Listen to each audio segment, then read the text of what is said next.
So let me first make a few introductory remarks.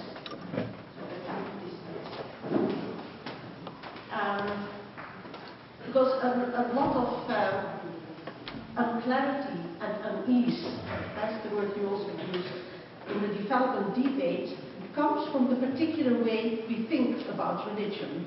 As we mentioned this morning, we all talk about religion, faith, spirituality, but it's not quite clear or not clear at all what we actually mean by it. So you have kind of Babylonian confusion of Babylonian confusion of speech. That is to say, we think that we all know what we are talking about, but of course we don't. If I talk about religion, just like that in a different part of the world, people are going to receive this from what they know and how they look at it. And apart from that, we have to realize that the whole term religion is a Western imposition. It's an imposition because most people in the world did not ever make that distinction. It's part of their life in a broader sense. So we have to ask ourselves what religion is or what it means. And then second also, we have to realize that due to our own history, in our part of the world here in Europe, we consider religion as a sphere of life that is separated from other spheres of life, and to the extent that today it's seen as a sort of private matter. It's got nothing to do with the public sphere, and even it shouldn't have anything to do with it. That is wrong in many ways, considered wrong. Now, this is different in most parts of the world. In most parts of the world where people have different histories and different ways of doing that are based on their own history. And it's the experience of colonialism, it was mentioned quickly this morning, colonialism, it's important. It's the experience of colonialism that has forced most peoples in the world to follow our model. But 60-odd years after the end of colonialism, this is more and more no longer so. And we see that religion has emerged, or rather I would say re-emerged, because it's always been there, but we haven't seen it. It has emerged as a visible factor in public life, also in our own societies. And this is also true of the areas that we refer to as development. And in fact, rather than trying to ignore or suppress the factor of religion in development, it is more realistic to assume that religion will shape the development of many countries, in particularly the non-Western world, in years to come. Now, this begs the question then, what we mean by religion. Because when we talk about religion, based on our own view of religion, we tend to think of specific religions, of specific religious traditions, such as Christianity, Islam, Buddhism, meaning some kind of organized system of belief. But this is not the case for many people in the world, and I was happy that somebody in the panel this morning mentioned the fact that most people in the world, and certainly, or a majority of people in the world, and certainly the people of the world that, well, you may refer to as our development constituency, they are either illiterate or they're semi-literate. That is to say that they don't have for themselves or follow an organized system of belief. They pick and choose, and they're dependent on what is conveyed to them by various authorities, wherever they may come from. And so actually it's quite often just a mess from our perspective. So for the purpose of our conversation today, I think it is helpful to think of religion in a somewhat different and a more diffuse sense, namely as a worldview that connects the visible and material world that people live in with the invisible and spiritual world that many of them believe to exist. The invisible world, in other words, is an integral part of the world as people know it. The real world is not reduced to its visible or material form only. And the human world is thus believed to be intimately connected to the spirit or the spiritual world. This is what we call holistic perception. And the word holism also came up this morning in the conversation. In such a holistic perception, it follows that it is logical. It follows that individuals and communities invest in their relations with spiritual entities in order to enhance the quality of their life. That's what development also means, enhancing the quality of life. So they invest in their relations with spiritual entities in the same way that they try to maintain good relations with their relatives, neighbors, and friends in the material world. They may enter into various forms of communication with the spirit world, and I'm not discussing at the moment what that world may look like. Maybe that spirit may be called God, it may be called all sorts of things, dependent on the ideas that people have in their heads.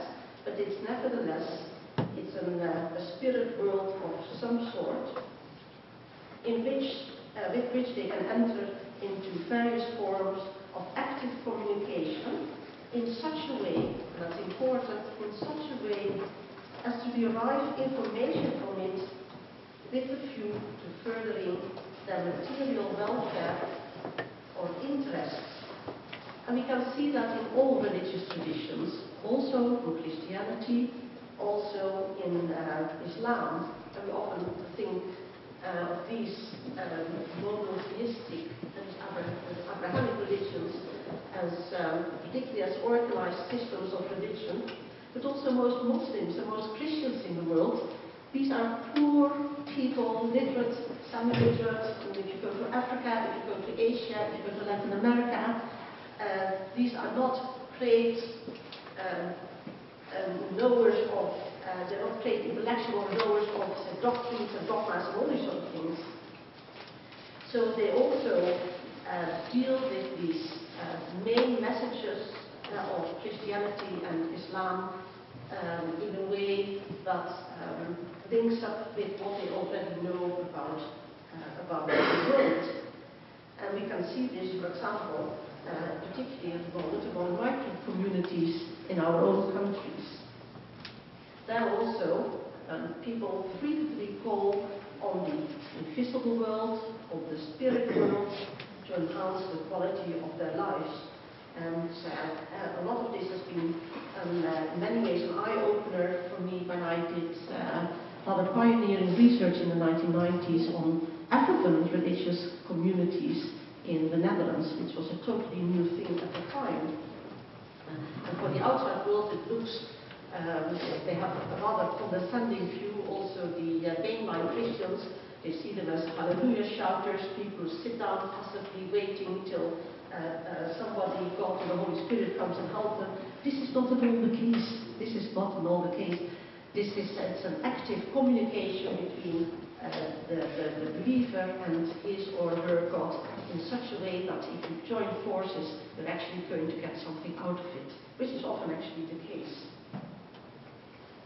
So this communication between the human world and the spirit world, the material and the invisible world, the physical and the invisible world, is important because the invisible world to believers contains power.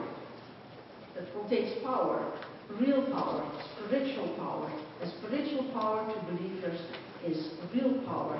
It's real power that can be mobilized for material purposes.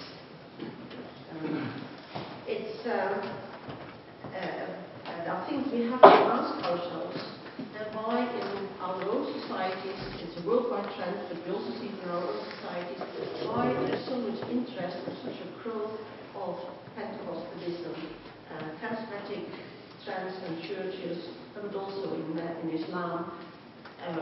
Why is this? It's the power of the Spirit. And when it comes to witness issues, it's very interesting to see that women who are very often excluded from the formal systems of power, political power, that they can actually have a sort of backroad into the power system by making use of spiritual power. It's very interesting. I'm sort of struck also by the present campaigns in North Africa and the Middle East about democracy.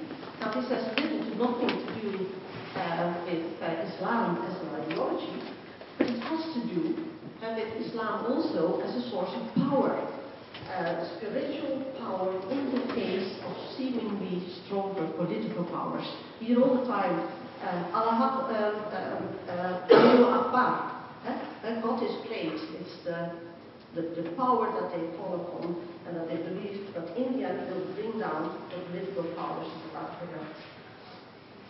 Now, one of the most important consequences of a religious worldview in the sense described is that people's ideas of development are not formulated exclusively in material terms, and nor is progressing only in economic terms.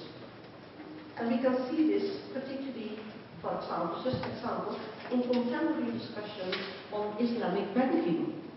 For example, now Islamic banking, as it's sort of called shorthand, tends to fall outside the scope of the Western development debate, but it certainly deserves greater attention. If only because many of the peoples of the world's poor live in Muslim-majority countries. But more important, in view of our discussion, is the fact that Islamic ways of banking and financing are inspired by particular religious ideas. I take the example that, well, most of us will know, the example of zakat, or in English as it's known as compulsory almsgiving, one of the 5 pillars of Islam, which is never considered by secular development agents as an instrument for poverty alleviation. In my own Institute of Social Studies, it's dominated, of course, by economists, but Islamic ways of financing Islamic banking, it's not on the agenda, in spite of the fact that we have many, many Muslim students. It's the fear of religion.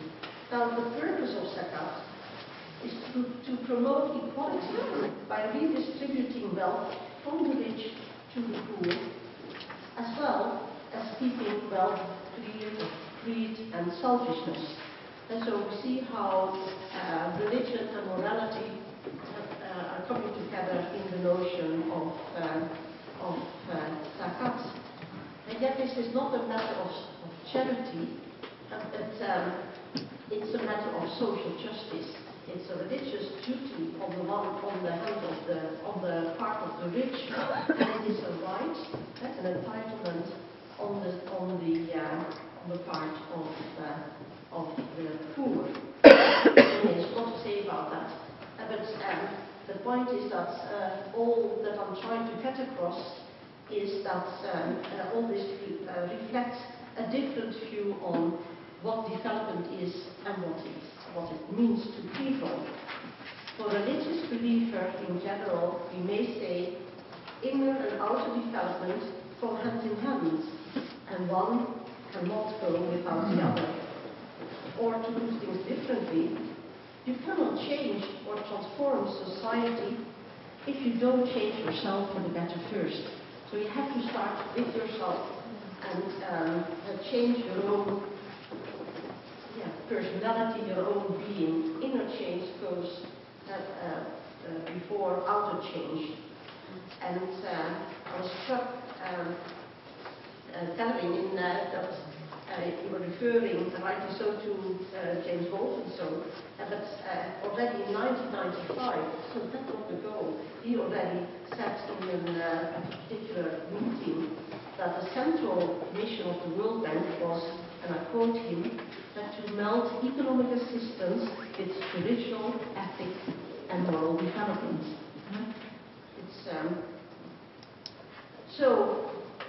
Having said that, the question is, and of course always with policymakers, and rightly so, is if all this is so how can we analyze religion in such a way that we will be able to integrate it into our development policies? That is a very important question, also for academics, and I've also been thinking about these issues. And in order to do so, we have to look at what I call people's religious resources. When people are religious, they have resources.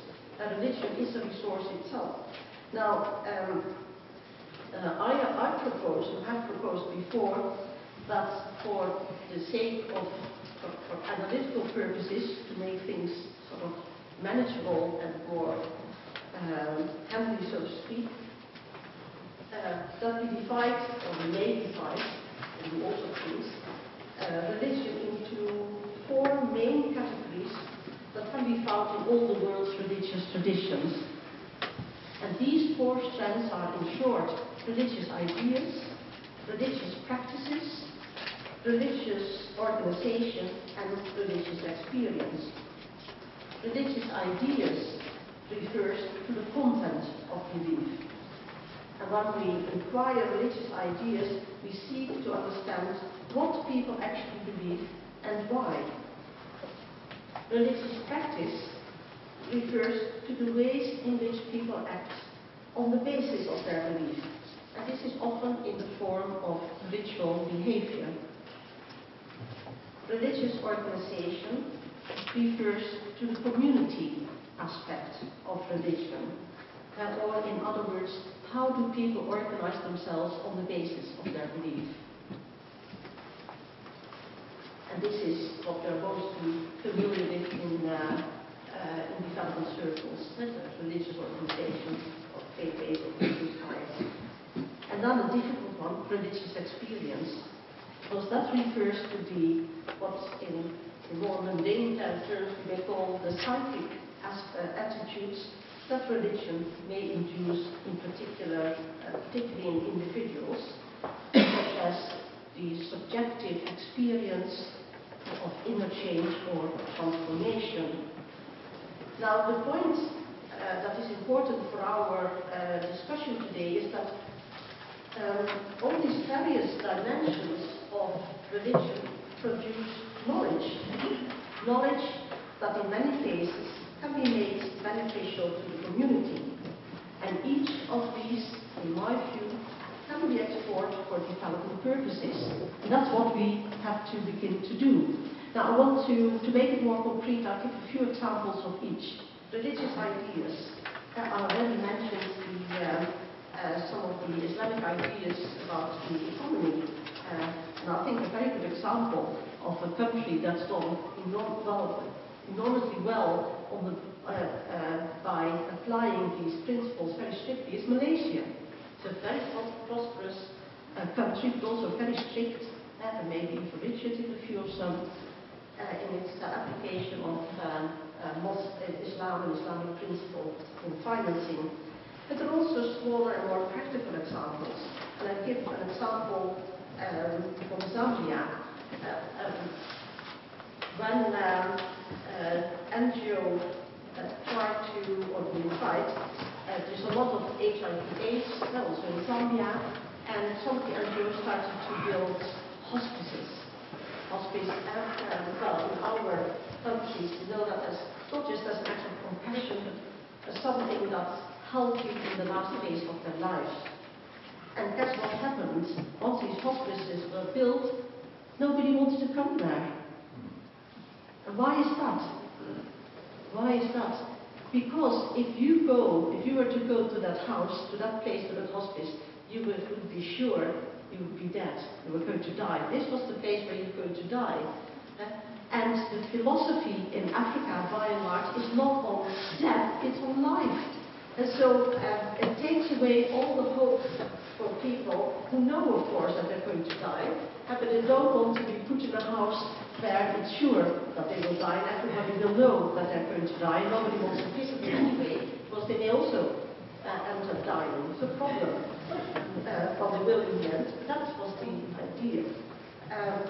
Or another example, the tsunami in 2004 in Indonesia. I forgot which particular part it was, but the example is that, well, we come there and we do good, as we always do, and we are quick and result-oriented. So people's houses have been wiped away and we build new houses. And guess what? People don't want to live there. It's the same problem. And why do they not want to live there? Which we found out afterwards is because as they were being built, they had not been dedicated to the spirits. And so you can't live there because it's not a blessed house.